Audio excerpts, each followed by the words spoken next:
The emergency alert system was never supposed to activate on its own.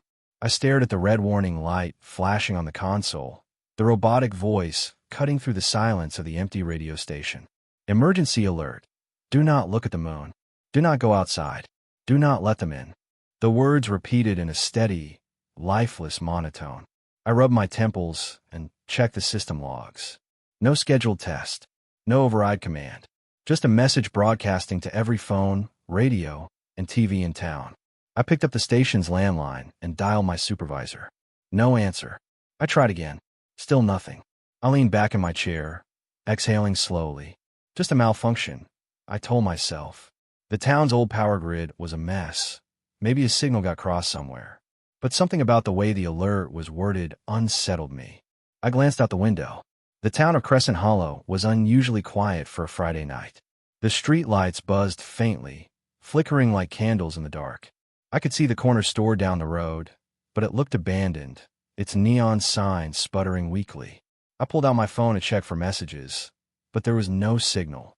No Wi-Fi either. That was strange. Even during storms, we never lost both. I decided to shut the system down manually and report the issue in the morning.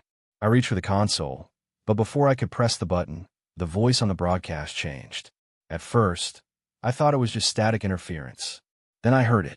Whispers. They came through the speakers, faint but unmistakable, layered beneath the automated message. Words I couldn't understand. A shiver ran down my spine. I turned the volume down, but the whispers didn't stop. They grew louder.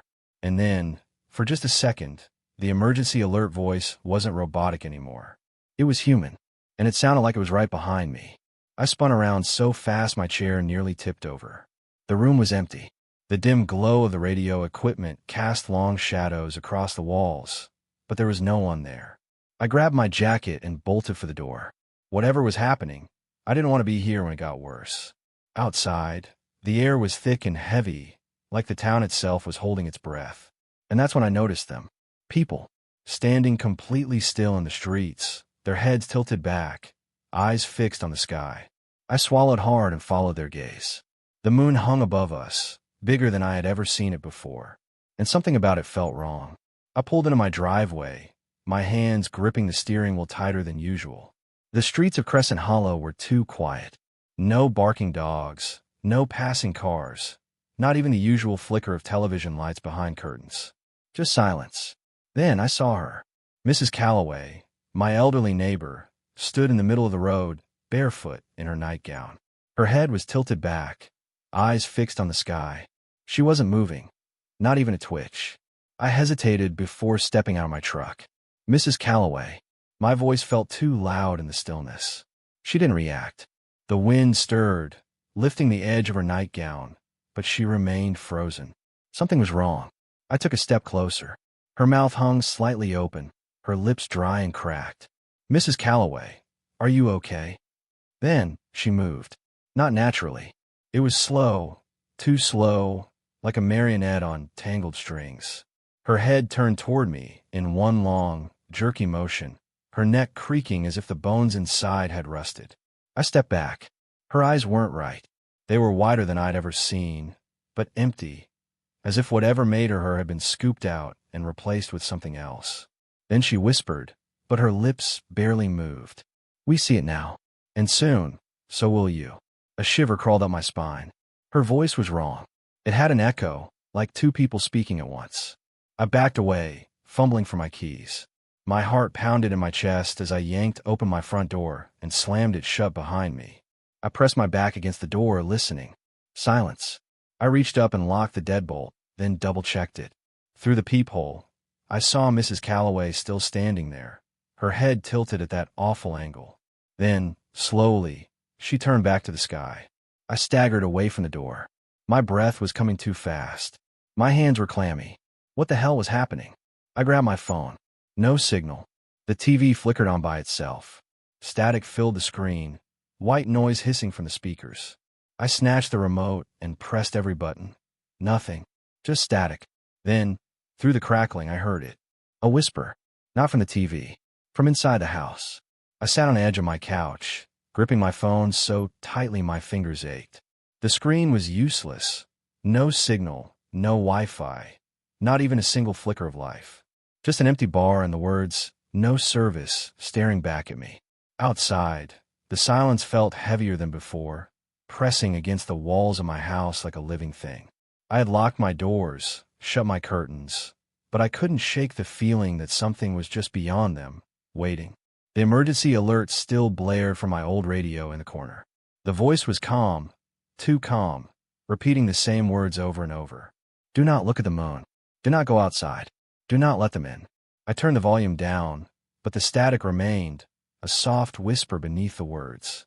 I could swear I heard something else in there, a sound just beneath the transmission, faint like breathing. I shook my head and rubbed my temples. I was exhausted, my thoughts clouded with a dull pressure, as if my mind was working slower than usual. Maybe it was paranoia. Maybe it was something else. Then it happened. A soft shuffling noise. Right outside my front door. I froze, my breath catching in my throat. The sound wasn't heavy, like footsteps. It was something lighter. A faint scraping. A whisper of paper against wood. I waited. 10 seconds. 20. A full minute. Nothing. Slowly, I stood up and crept toward the door. My hands trembled as I reached for the peephole, but something in my gut screamed, "Don't look." I hesitated, then changed my mind. Instead, I knelt down, pressing my ear to the door. Silence. A long, empty silence that made my skin crawl. I reached for the doorknob, slowly, carefully, and turned it just enough to unlatch the lock. Then, I opened an inch. Just an inch. A gust of cold air slipped through the crack, carrying with it the scent of damp earth and something metallic. Something sharp. On the ground, just inside the threshold, was a small folded piece of paper. My breath hitched. I looked left, right. The street outside was empty. The houses across from mine stood dark, their windows like hollow eyes staring back at me. No movement. No sound. I snatched the paper and slammed the door shut, locking it, bolting it, then pressing my back against the wood as if that alone could keep me safe. My hands shook as I unfolded the note. The handwriting was jagged, rushed. A few letters smudged, as if written in a hurry. 3 short sentences, nothing more. Do not listen to them. Meet me at the observatory. I read it again. Then again. The observatory. I hadn't thought about that place in years. It sat on the far edge of town, past the old logging road, abandoned for decades. No one ever went there anymore. I swallowed hard, my mouth dry. Who was he? And why did they think I would listen? The radio crackled again behind me. Do not let them in. A soft tap against the window. I turned slowly. A shadow shifted outside. And I realized, whoever left the note was not the only one watching me. I stepped outside, my breath slow and steady, though my heart pounded like a war drum inside my chest.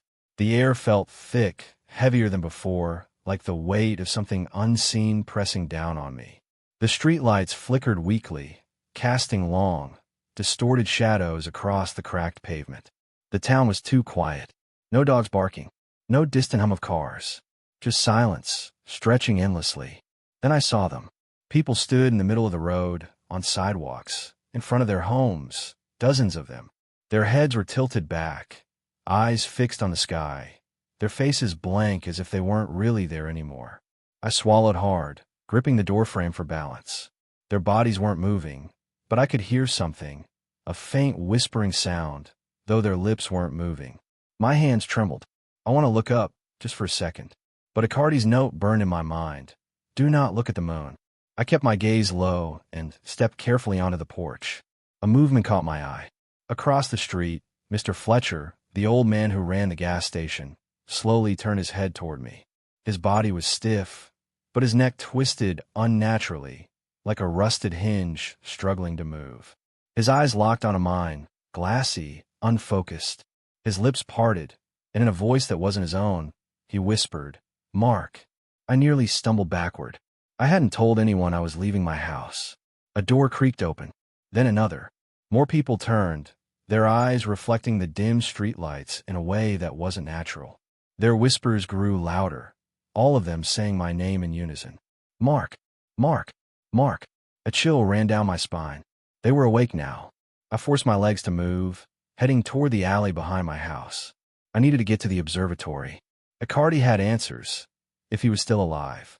The alley was darker than usual. The buildings on either side loomed over me, their brick walls cold and lifeless. I kept moving, careful to step lightly. Every sound felt deafening in the silence. Then, from the shadows ahead, I saw something shift. A figure, crouched against the wall, rocking back and forth. It was a woman, muttering under her breath. I hesitated. "Ma'am." My voice came out hoarse. She stopped rocking. Her breathing hitched. Slowly, she turned her face toward me. In the dim light, I could just make out her expression, wild, desperate. Tears streaked her cheeks, but her eyes weren't looking at me. They were looking past me. Her lips trembled. "It's not the moon," she whispered. "It's what's inside it." My blood turned ice cold. From behind me, footsteps. Slow. Measured. I didn't turn around. I didn't dare. I ran. I reached the observatory, just as my lungs burned from the cold night air. My legs ached, but I didn't dare slow down. The silence in the town had been unnatural, too perfect, too empty. The feeling of being watched had followed me the entire way, even though I had seen no one. Not a single moving soul. Only dark houses and the eerie glow of the moon hanging too close in the sky. The observatory loomed before me, an old, rusted dome sitting on the highest hill in Crescent Hollow. The entrance was slightly open, the heavy metal door swaying with the wind. I hesitated.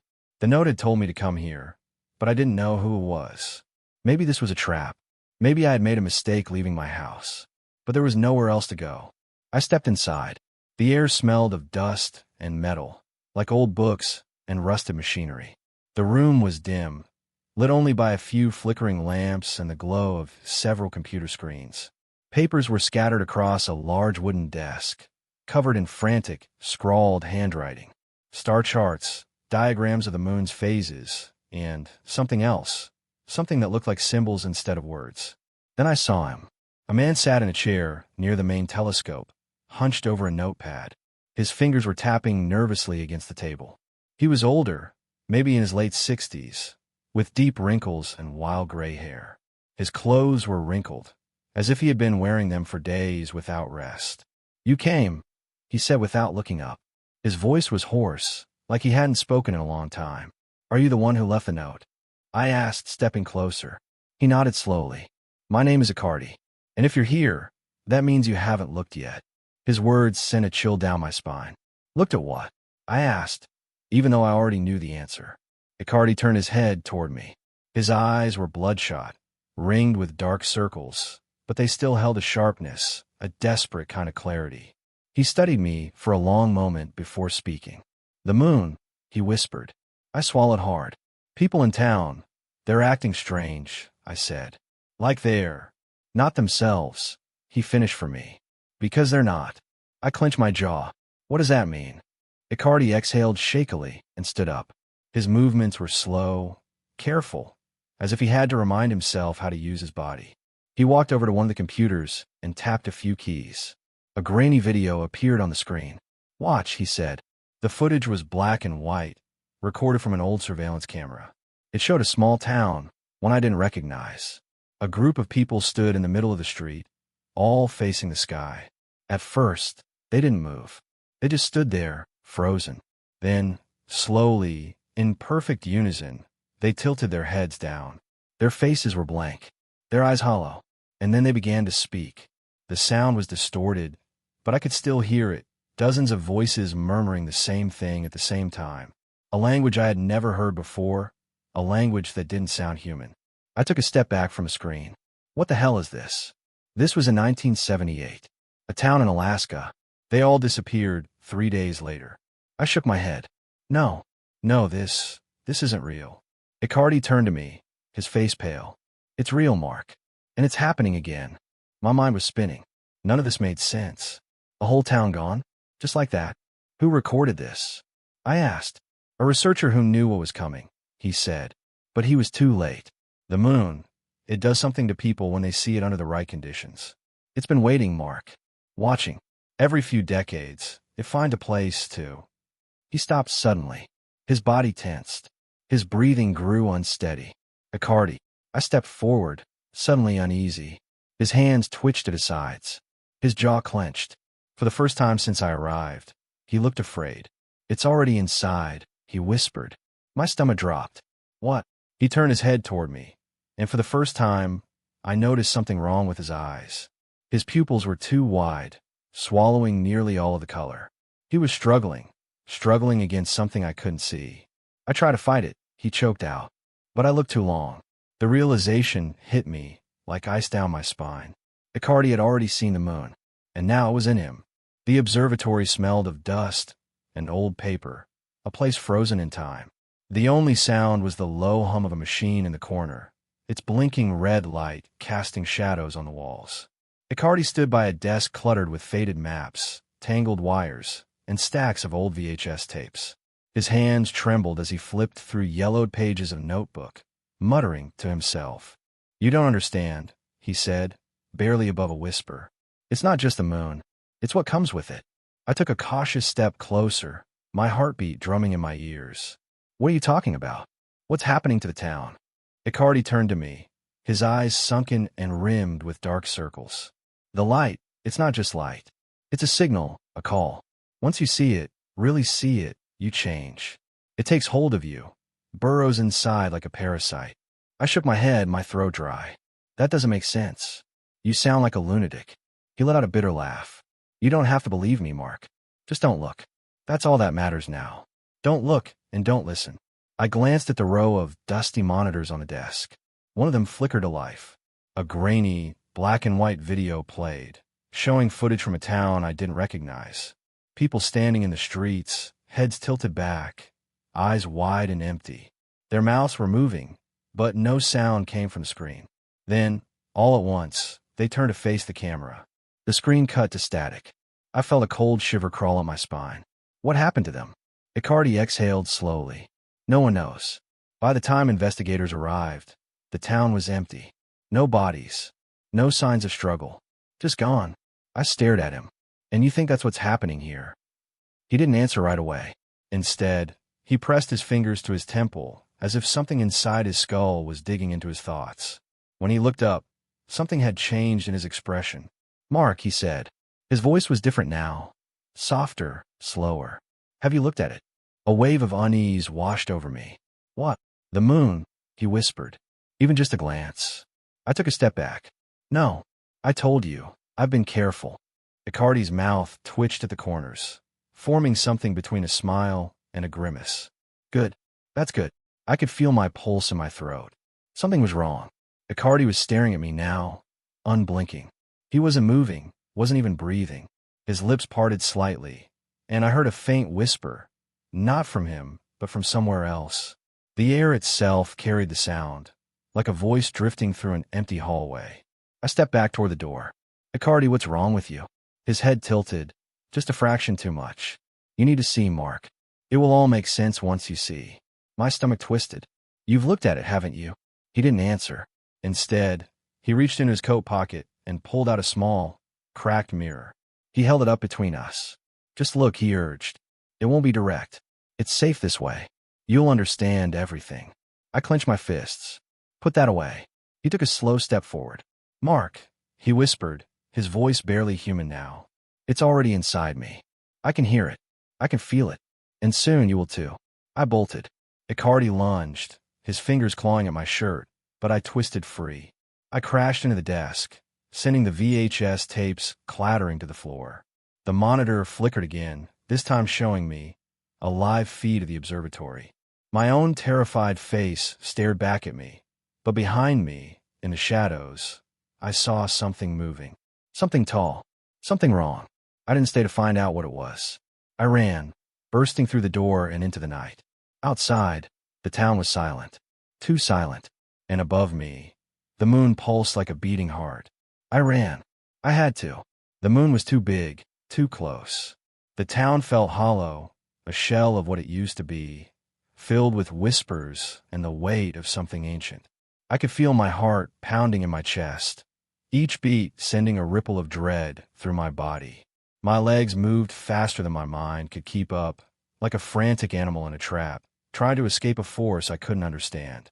The streets were still, and the only sound was the rush of my breath, heavy and ragged. No one was outside now, but I knew they were watching. I could feel it. The air itself was thick with something unnatural, like it was pressing in on me, tightening around my chest. Then I stopped. I don't know why I did. Maybe I thought I could outrun it, but I couldn't. No one could. I looked up, despite every instinct screaming at me not to. The moon.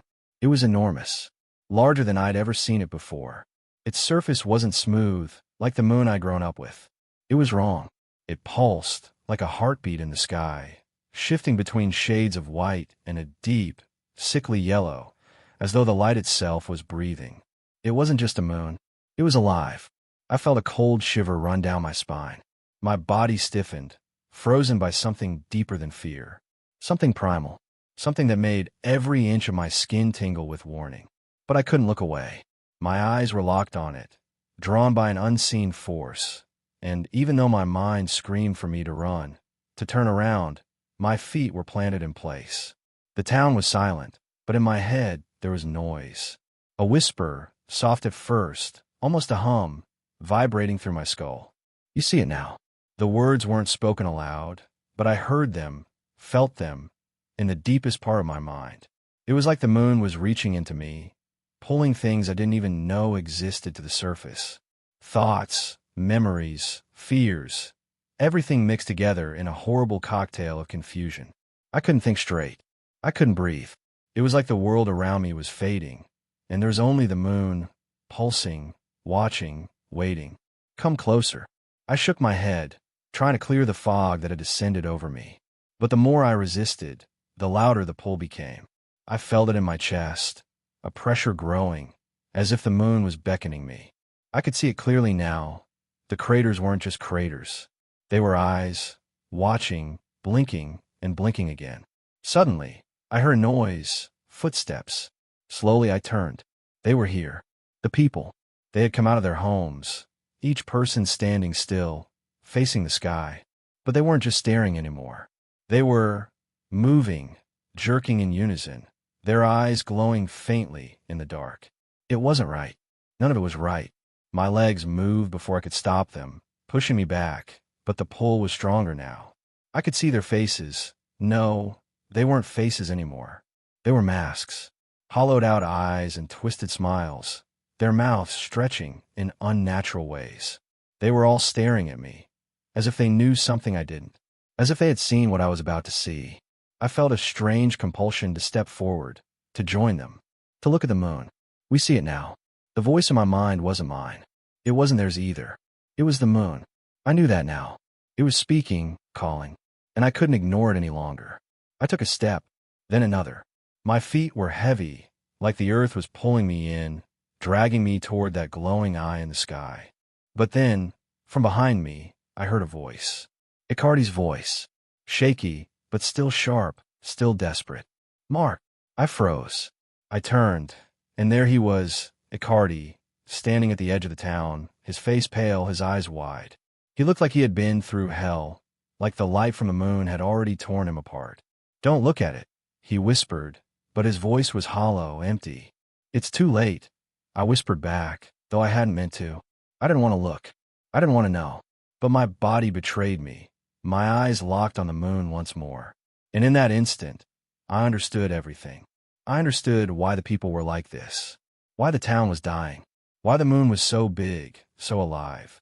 The moon wasn't just a celestial body. It wasn't just a distant rock in the sky.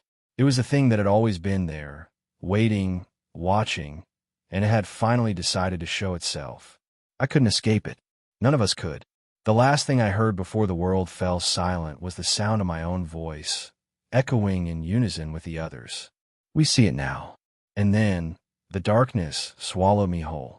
I stand frozen, my breath shallow, my mind fighting to stay grounded in the reality I've always known. The town is silent now, an eerie stillness hanging thick in the air. No birds, no rustling of leaves. Just a deep, unnatural quiet. I can hear my heartbeat in my ears, thudding like a war drum, as I stand there, staring at the moon. It's huge, too big. It fills the entire sky, glowing with an unsettling intensity, as if it's alive, watching me. There's a strange pulsing to it, like a heartbeat, a slow, rhythmic thump. Every time the light shifts, I feel a tremor inside me, a longing to look closer, to understand what it is, what it wants. The voice inside my head grows louder, no longer soft whispers but commands, not words but feelings. Come closer. Look. Know the truth. I can feel the pull. I feel the tug of the moon, like invisible strings attached to my mind, slowly wrapping around it, tightening. It's so easy to give in. The feeling of surrender is like a warm blanket, comforting in its inevitability. But at the same time, I know the cost. I know what will happen if I fall into that light, if I let it inside. I saw it in their eyes.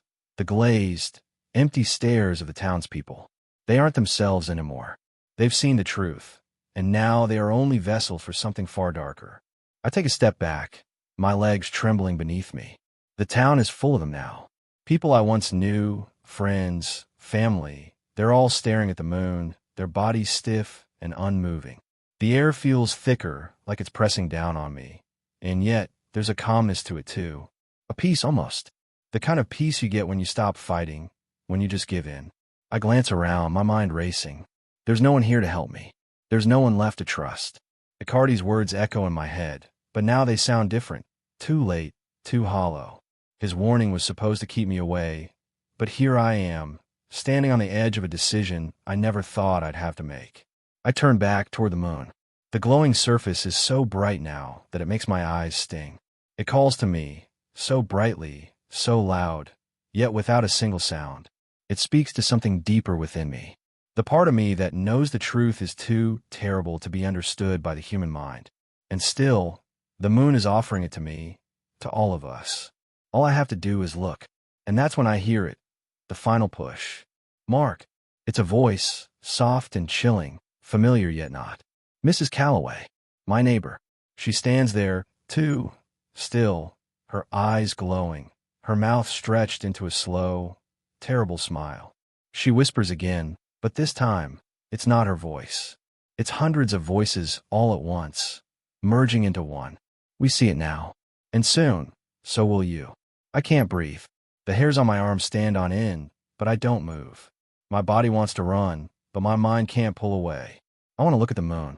I want to know what it knows. But I know the price. There's a coldness that settles in my chest. A deep, gnawing fear, like I'm being suffocated by a shadow. I realize, with a sickening clarity, that I'm no longer in control. The moon has already claimed me. If I look now, I'll be lost too. The truth will consume me, just like it has consumed everyone else. I take a step back, but something is pulling me forward. I fight it, grit my teeth, and dig my heels into the ground. But the pull is stronger than anything I've ever felt before. The earth feels like it's falling away beneath me. For one fleeting moment, I think of running, of fleeing this nightmare and finding a place, a way to escape. But I know it's useless. This isn't just about the town. This isn't just about the moon. It's everything. It's in me now and all of us. The moon's truth doesn't stop at Crescent Hollow. It stretches across the world. It's out there, waiting. I can't fight it anymore. I take one last look at the town, at the people I once loved. Then against every instinct I have left, I raise my eyes to the sky, to the moon. And I see it. Not just the light, not just the surface, but everything. Every truth, every thought, every forgotten memory, everything that has ever been. The universe unfolds before me, vast and terrifying. I see it all, and I know there is no going back. The knowledge consumes me, but it doesn't set me free. It chains me. I feel myself slipping away, like sand through my fingers, and I know that I have become one of them. The moon's light doesn't burn, it freezes. It traps me in a world I cannot escape. And the last thing I hear is the sound of voices, hundreds of voices, all of them speaking as one. We see it now, Mark. And soon, so will everyone else. And then, nothing.